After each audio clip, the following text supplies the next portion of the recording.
This is the south side of the White House, the side that faces the Washington Monument, Turning Basin, and the Lincoln Memorial.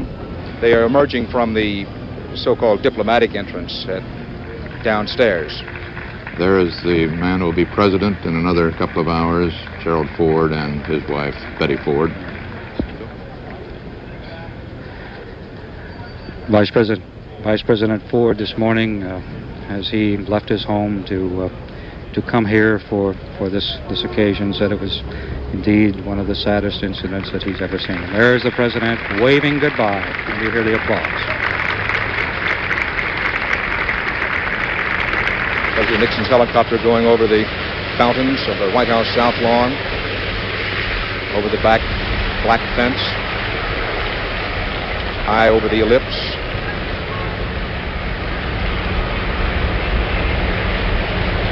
Toward the base of the Washington Monument. And President Dan is getting his last look now as he peers back from that seat in the helicopter. What a scene of the White House as President of the United States. This will be the last look. By the time he comes back to this point, if indeed history decrees that he does at any point, he will of course no longer be the president.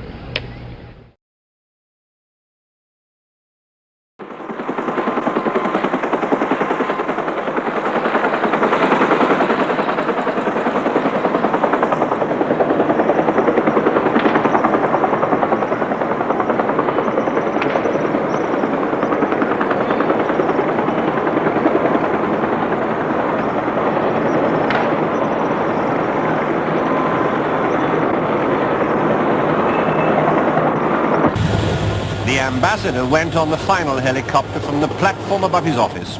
He was the last American to leave Vietnam.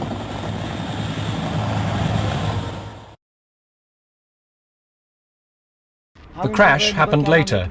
It was to result in the devastation of one of the massive transport planes and one of the helicopters. This is the core of the tragedy. First impressions might suggest that this is simply the wreckage of the giant C-130 transport plane. But this is the entire rotor assembly of one of the American helicopters that were involved in the rescue attempt.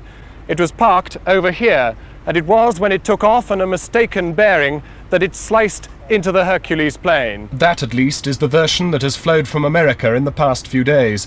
But a combination of factors that we found suggested the possibility that the Hercules had in fact ploughed into the helicopter. The ruts left behind in the aftermath of landing appear to have swerved to miss another helicopter. The reverse thrust of the plane's huge propellers blowing sand forward around the cockpit in pitch darkness may have persuaded the pilot that he'd passed the last helicopter. The propellers on the impact side are in smithereens, as if they hit something static whilst still in motion. Yet the helicopter blades are practically intact, suggesting they were not rotating. Late yesterday, I canceled a carefully planned operation which was underway in Iran to position our rescue team for a later withdrawal of American hostages who've been held captive there since November 4th. Equipment failure in the rescue helicopters made it necessary to end the mission. As our team was withdrawing after my order to do so, two of our American aircraft collided on the ground following a refueling operation in a remote desert location in Iran.